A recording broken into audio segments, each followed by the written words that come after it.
Welcome in to the DNVR Rockies Podcast presented by Strava Craft Coffee.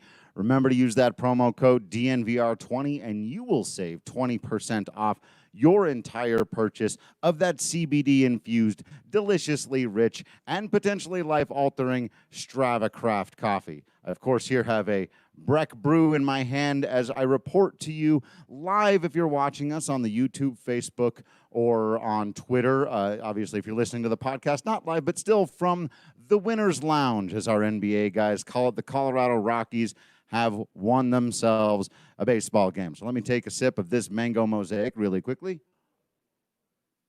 And that's what victory tastes like. My name is Drew Creasman. Of course, I am the managing editor of DNVR Rockies. I will be flying solo today, breaking down a 6-1 win by your Colorado Rockies over the San Diego Padres behind some fantastic pitching out of Kyle Freeland for the second out of 2 games so far this season. Some incredible defense out of guys you expect to get incredible defense out of in Trevor Story and Nolan Arenado. Some timely hitting, some patient hitting. It has been really one of the more complete games of the year for the Colorado Rockies, the kind of answer that you want to see right after they lose in the most brutal possible fashion, and they want to get you right back to thinking that their one Wade Davis implosion in last night's game and one key hit in the first game of the season from being undefeated so far this year. That's how little the margin of error has been. That is how good your Colorado Rockies are playing. Going to break down all of the details for you. See a couple of questions coming in here early. Jack, yes, I was down at Coors Field for the game tonight. So therefore, it was an honor and a privilege to be there for what was arguably one of the 10, almost certainly one of the 20 best plays in the history of Nolan Arenado. And that, my friends, is saying something. He made, look, we got to talk about the 6-1 win. We got to talk about Kyle Freeland. I got to tell you who the king of the game was, but that was absurd.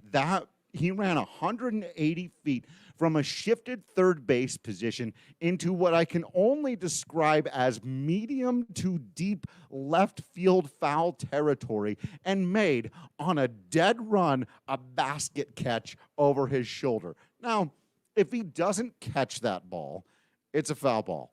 And Freeland was so good tonight, he's probably still getting outs, and it's, game 6 of the season. That said, just from a technical and difficulty standpoint, that was one of the most impressive things that we have seen Nolan Arenado ever do defensively. And this is a guy who's already 7 for 7 in Gold Gloves and has won the last 2 or 3 platinum. Look, he's got all of the defensive hardware. It can be difficult to keep track. So there was plenty of fantastic defense out there tonight. He made another great diving play up the middle again in a shifted position. He looked more like a shortstop. He was almost behind second base when he finished that play. Trevor Story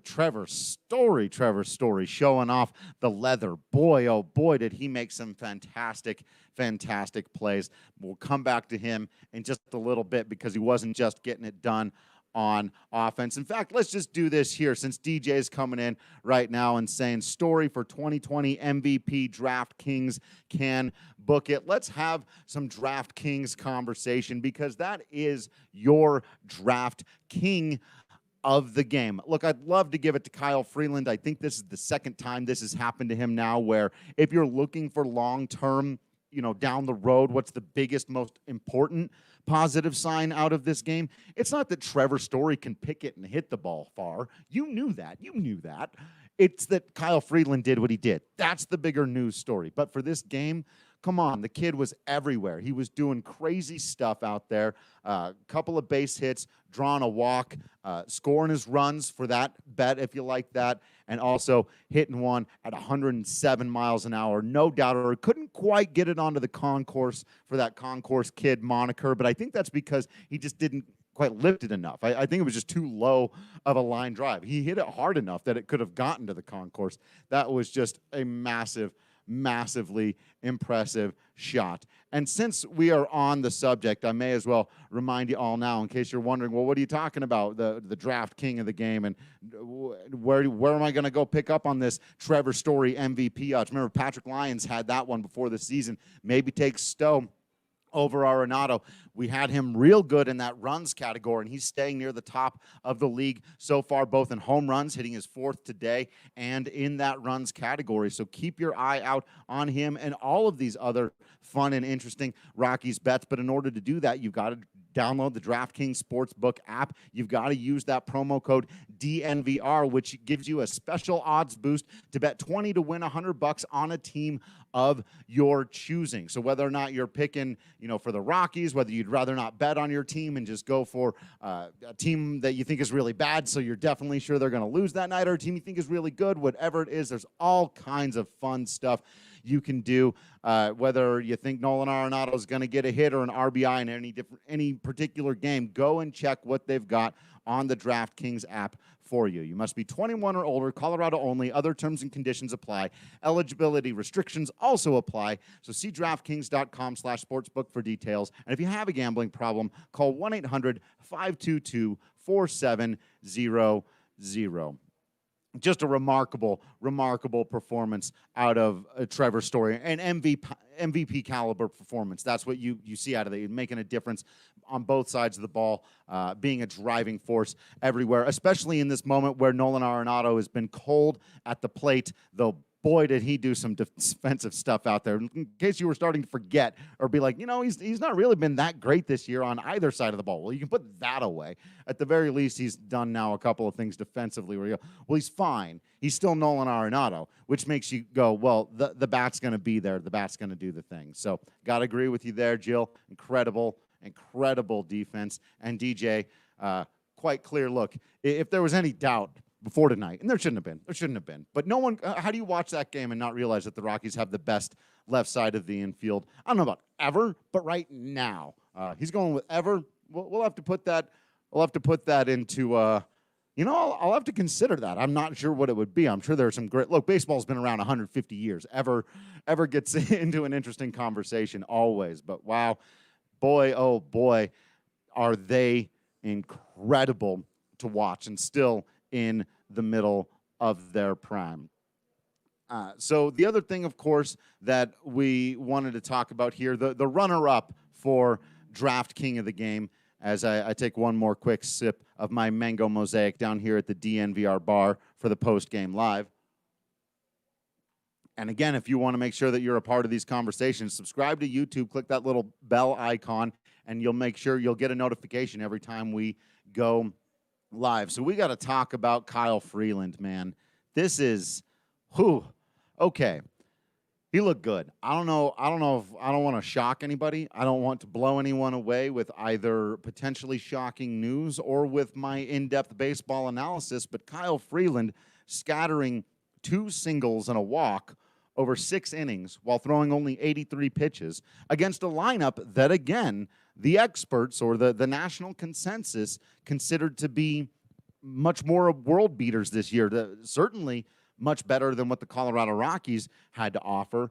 Tatis Jr. being a big part of that, struck out 3 times tonight. Of course, he had the dagger with the home run in Game 1. Before that was having a terrible game. So far, against everyone but Wade Davis, Fernando Tatis Jr. is having an awful series right now in Coors Field, and I don't know if you've heard this before, but that's one of the easier places in baseball to get a hit, and the Rockies pitching has kept him in check. In fact, there's nobody on the Padres that's having a great series other than in the 9th inning in the first game. And so, yeah, I mean, where the pitches were going, the movement on his pitches, he was hit hard. I want to make sure I get this right. Only 4 times this evening was Kyle Freeland hit hard. And, 95, a 96, and then the 2 big ones, the 107 and the 103 on the double. But that's it. The rest of that, it's the Kyle Freeland of maybe not 2018 quite, but that is the formula. It is getting the weak contact. He only got the 4 strikeouts He's not going to get a ton of swings and misses, got the double plays, trusts his defense. You understand why. And pitched a good, efficient, quality game. And, yeah, like when you look at the other side, that Freeland threw 83 pitches in 6 innings, and the Rockies offense forced Joey Lucchesi first to throw 50 pitches in 2 innings. And then their reliever, what was the first name? Quantrill. Cal Quantrill, which is a great name, by the way. I had to look him up a little bit. Seems to be their version of kind of a Chichi Gonzalez. No great numbers. They just threw him out there to eat some innings, and he did his job, although the Rockies were able to get to him. He ate up some innings, but he had to throw 75 pitches over 4 innings, or was it 5 innings? Still, that's a ton of pitches that the other guys are throwing while the Rockies are out there being super efficient. And then Wild the Innocent coming in here, exactly right. Then Yancey going for 36 pitches over a couple of innings. His first blemish of the year, gives up a home run to Trent Grisham. Who cares? Comes back and strikes out the next 2 guys. That's what you want to see. You can give up the bomb every once in a while. You don't want to walk 2 guys and give up the bomb, or walk a couple of guys and then the hit, and then the hit in the gap, and then the bomb, right? So the way he responded, the way Tyler Kinley came out, that's the Tyler Kinley experience. It's funny. You want to avoid reaching too many conclusions by just looking at a guy's numbers on a piece of paper. But so far, Tyler Kinley has been everything that I thought when I looked at all of his numbers on a piece of paper. I guess I probably looked at them through a computer screen, as it were. But the second the Rockies acquired him, I went, wow, okay, well, this guy throughout his minor league career and his days in Florida, a lot of strikeouts, a high walk rate, doesn't give up a ton of runs. What did he do tonight? Walked a couple of guys, struck everybody out, ball game. And you live with that, right? Especially because the stuff is so nasty. The slider is freakish.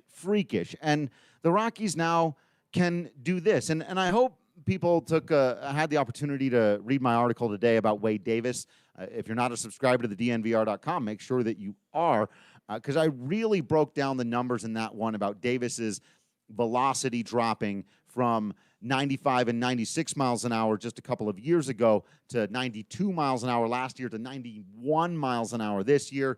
I won't get into all the other details in the article. I want you to go and read it, but the drop in stuff, the location, all of it's bad. Everybody else in the bullpen, the stuff is either trending in the opposite direction or just holding still at great.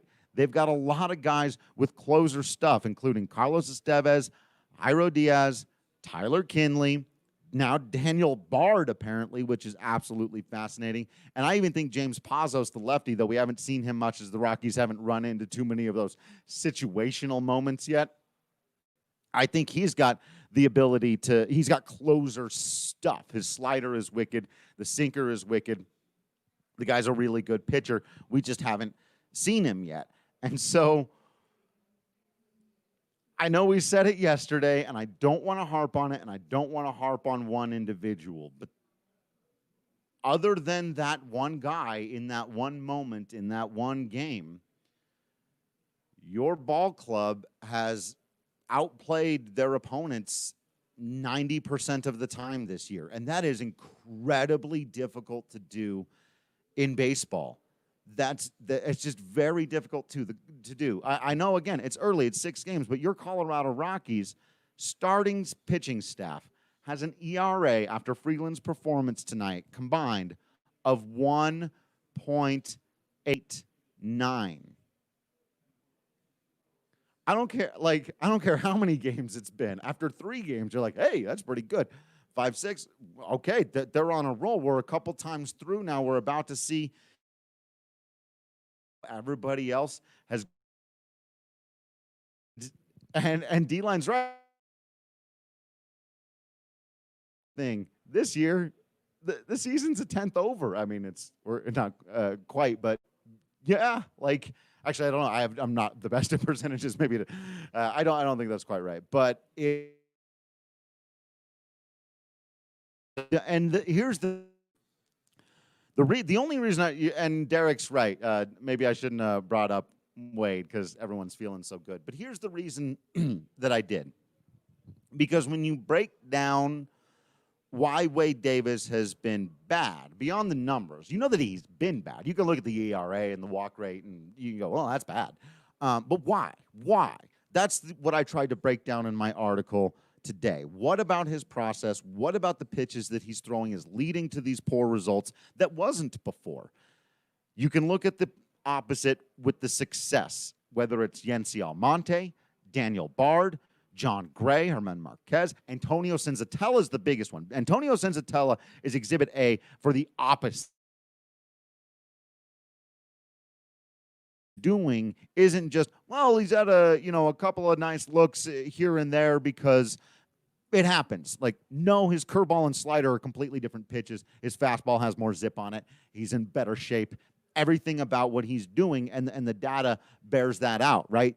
So no, your pitching staff isn't going to be like this all year long. They're just not. However, this also is not the result of luck. It's the result of good process, of having learned over the years, and of the things that we talked about for most of the offseason, which was they're coming into their primes. These guys are all now 20, from Marquez at 25 to John Gray at 28, and they're all kind of in between there. They've got a few years of success under their belts, but they've also got those times of really bad failure that they've needed to learn from, and you're seeing them implement it. Kyle Freeland got good results today because he pitched a hell of a baseball game. And all you can do at this point, if I may rip myself off from the last time he was out and just sort of humor myself in my recent love affair with Hamilton and raise a glass to Freeland.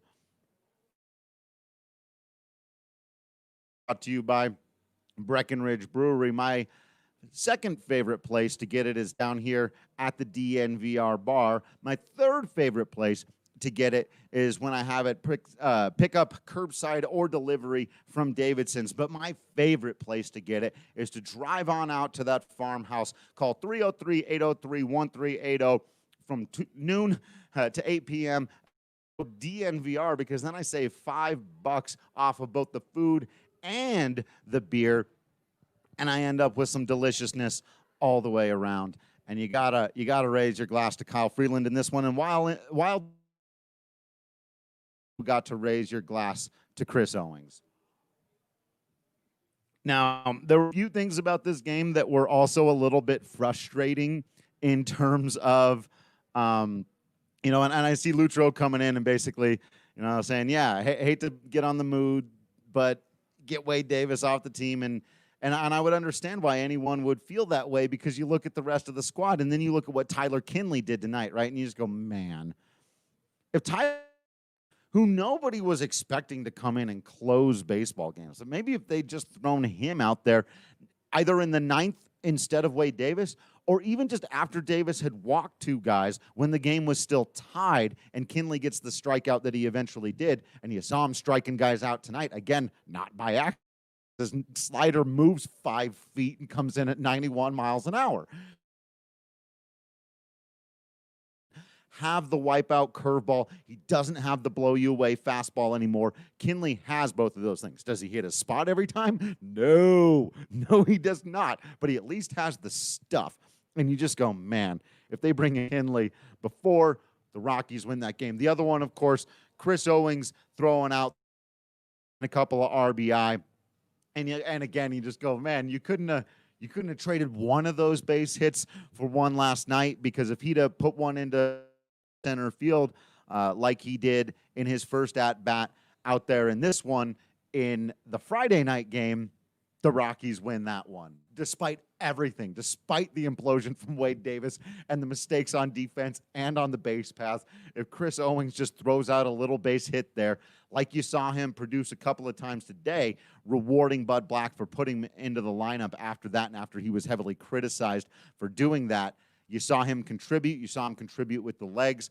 Again, we've talked about it before on this podcast about why Chris Owings is on the team, why I think it's absolutely justifiable as long as he's used in the right spots. It's debatable whether or not he was the right guy to go to for the pinch hit spot on Friday. I would argue not. Other than that, though, I think he's been implemented absolutely perfectly, and he has been a plus for your Colorado Rockies this season. Also on offense, tell me about that Matt Kemp bomb. Now, what do we do here? Because now Matt Kemp comes to this team, and a lot of people roll their eyes and shrug their shoulders and go, Drew, I don't get this. I don't understand any of this. Well, the two I can think of field, and he rakes against left-handed pitching. So maybe the Rockies are planning on just DHing him against lefties and playing him as much as they can at Coors, and that's how it's played out so far, and he's hit well against lefties, but that bomb he hit against a righty, still at Coors, so, okay, still at Coors, so you've got one of the two things that Matt Kemp is there to do. 457 feet, 108 miles an hour off the bat, the other way. He inside-outed the pitch with a golf swing. My goodness. And we've seen him do it for years as member. Most sometimes with the Padres, and even when he was with the Braves, he's always hit well against the Rockies at Coors. This is something we've all known, but the early signs could not be more positive that those things are going to pan out. That was more or less what we talked about. The only question is he either too injured after last year or too past his prime, too old, whatever it is, for the things that made him good at hitting lefties and hitting at Coors Field to have gone away. And the early feedback on that is no, probably not. He looks good out there. In fact, I think you can argue at this point, especially with Tapia not looking great early on, that when they're at Coors, you can look at having Matt Kemp DH even against right-handed pitching. I think you got to be careful about having too many guys get cold. It's something I want to talk about probably more when we get Patrick back on the podcast. It's something I know I probably want to write an article about this. I've been asked about it a little bit, about the guys who haven't played at all. Right, Josh Fuentes, Elias Diaz, Ashton Godot, Jeff Hoffman, Chichi Gonzalez. Now, Chichi and Jeff, that's obviously a little bit more just because the starters are pitching so well. Rockies haven't needed them. But, why have these guys if you're not going to play them at all? Or another nice night for Garrett Hampson. Now, how do you continue to work him in there? And does that mean that Raimel Tapia, just because, he started the season on a cold streak, which could happen to anybody. Nolan Arenado started the season on a cold streak, but obviously his job is secure and for good reason, and Tapia's isn't, and that's also for good reason. But do you want to bury a potential talent? How early do you want to make that decision? We talked about the shortness of the season. You got to ride the hot hand. When you tell right now, Garrett Hampson looks pretty locked in on both sides of the baseball. And so, the opportunities to get him in there may arise. And I would think that makes a lot of sense. And the same can be said right now for the at-bats that Matt Kemp is giving the team. But, of course, the biggest thing with the offense, as I will conclude the offensive part on this, is to say they keep doing the thing, folks, and this will be the key. Take the pitches. I want to see if I can track down, I may need stats people who are better at this than me, how many times the Rockies have had the opposing pitcher throw more than 20 pitches in an inning, or more than 18 pitches in an inning. Because I know they've had at least 2 this year where the guy literally threw 19. That's why I knocked it down a little bit. But that's the methodology. It's working. It's working in both the short and long term. It's driving opponents crazy. It's giving the Rockies their opportunities to strike when the moment arises, but those innings grind out on the opposing pitcher. They grind out on the opposing defense. We talked about this when the Rangers made a couple of defensive miscues in some long innings out there in Texas. Patrick and I talked about the role that the Rockies' patient offense played in that. Guys get a little stale defensively when they've been standing there for 15 minutes as the pitcher nibbles around the edges, walks a couple of guys, does whatever, and then the ball gets hit your way. It's tough to totally explode into action. Some guys are better at it than others. We've seen defensive miscues out of the Padres in this series. Yes, some of that is they don't have the best of defenders out there at certain positions. Some of it, like their first baseman today, just whiffed on one he absolutely should have had that led directly to a run. Tim Cochran, this is a great point coming in here. McMahon's AB last night in the ninth, so much poise to draw that walk. Not only did he come back, but pitch number one, outside the zone, called a strike. Didn't let it phase him. Stayed in. Didn't let it make him expand his zone to try to get and be like, well, I guess I've got to swing at that. Didn't do any of that. He worked it. He got a couple that honestly were hittable, and you'd like to see him come through in a big moment like that again. The walk was nice. If McMahon puts one into the gap or down the line there, the Rockies win. But incredible poise out of Ryan McMahon to draw that ninth inning walk. And it is indicative of everything this offense is doing in the tone that's being set by David Dahl at the top, in the leadership that's being shown by Trevor Story and Charlie Blackmon and Nolan Arenado as star hitters who have earned every right to unload at the first pitch if that's what they want to do, have said, you know what, no, I'm not going to do that. I'm going to take maybe sometimes even till I see a strike. Now, Nolan's fired at some first pitches, and quite frankly, he should be the guy that's allowed to do that whenever he wants. You don't want to mess with him too much. But he even has talked about needing to take more pitches, and he's doing that. It's been helping in every aspect of their game. It's going to continue to help them when they go right back out on the road and have to try to figure out a way to deal with the, again, I don't like calling it the hangover effect, the margin of error, the thingy. You know, the thingy. The more pitches you see, the better you can counteract that. And I think the offense is going to continue to play well. You saw even a contribution out of Drew Butera tonight with the same kind of approach. Not trying to hit the ball over the wall, not even necessarily trying to get a base hit. With a runner at third and one out, took some pitches till he saw one that got up, hit it into the air to right field, sac fly. So, yeah, it's just complete baseball out of everybody on the team except the one guy.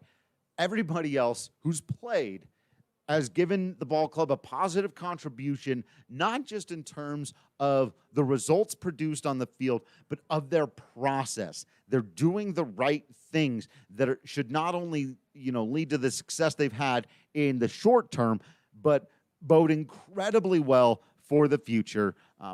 Before I look ahead, I'll end this part of the conversation where it began. The Rockies are a key hit in the first game of the season and one good pitch in the top of the ninth in the home opener away comfortably this season. That is amazing. So, of course, I've got to remind everybody before I get out of here and take a look ahead at this last game about our friends over at WGT Golf. You can download it totally for free at DNVRGolf.com. Absolutely love this game. It's great. You can play it on your phone or on your laptop. Again, it's totally for free, so you've got nothing to lose. And you can play closest to the hole or full stroke play on world-famous golf courses, including Bethpage, Black, St. Andrews, and more. You can challenge just about any of us here on the DNVR staff or in the DNVR community. We're having weekly, weekend tournaments. It's so much fun. And like I said, you got nothing to lose. Totally free. Come hang out with us, talk some trash, drink some Breck brews, play a little WGT golf on your phone or laptop. Join our country club. We got the third one set up so that everyone can get back in there. Roth, I'm a terrible putter also, but we're going to also reflecting real life for me as well. We'll do what we can. We will pick that up. So we'll pick it up. We'll get there, man. We'll get there. So we got a day game tomorrow, so we'll go ahead and preview it now. Antonio Senzatella faces off against Zach Davies in the rubber match on a Sunday afternoon. it's kind of an interesting matchup between two pitchers with similar profiles, both in terms of what they've done so far in their career and what they have on offer, though I will say Senzatella's stuff has taken a dramatic step forward since last season. I don't know that that's the case with Davies, but I suppose I don't know that it's not the case with Davies.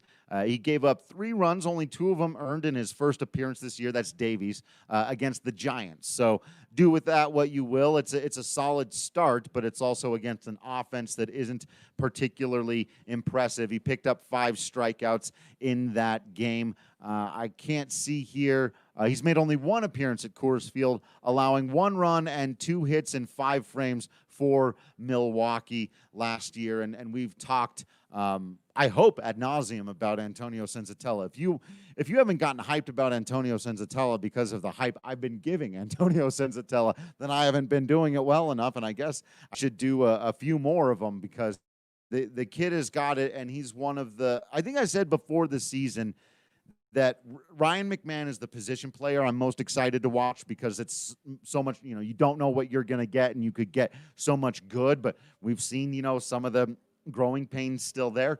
Same thing with Antonio Senzatella. He's my pitching version of that. He's excited to watch pitch because it's starting to click into place, and you never know when you're going to get that game where he really locks it in, starts throwing 97 on the edges, starts getting the curve and the slider to wipe out right where he needs them to, gets the guys biting. Even the last time out, he was throwing a changeup that's as good as any changeup that I have ever seen. So, man, I'm really, really excited for this one. Obviously, a huge rubber match for your Colorado Rockies, a series win over the San Diego Padres, or over any divisional opponent, really over any opponent in this shortened season is huge. Over divisional opponents, it matters that much more. Could be, the ball popping out of there. It's going to be our first day game at Coors Field. Those have been wacky, especially last year with the juiced baseball. I haven't talked about this much yet either. I'm about to log off for this one, so I think maybe if I've got an opportunity, I can do this after tomorrow's show. Someone remind me in the comments, or maybe I can send a note to Patrick and have him remind me. But baseball's not juiced this year. There's been several instances that I've seen where, certain swings and certain kind of exit velo and launch angle a year ago would have produced a cheapo home run, and I'm just not seeing them this year at all. And that makes me a very, very happy boy. Even though the 2 examples off the top of my head were what would have been home runs for David Dahl and Charlie Blackmon, still, those cheap shots not going out. Like, for example, there was one Kyle Freeland had today that went as a double off the wall. I can't remember the hitter now. I'll look it up and remind you. That would have been a home run a year ago.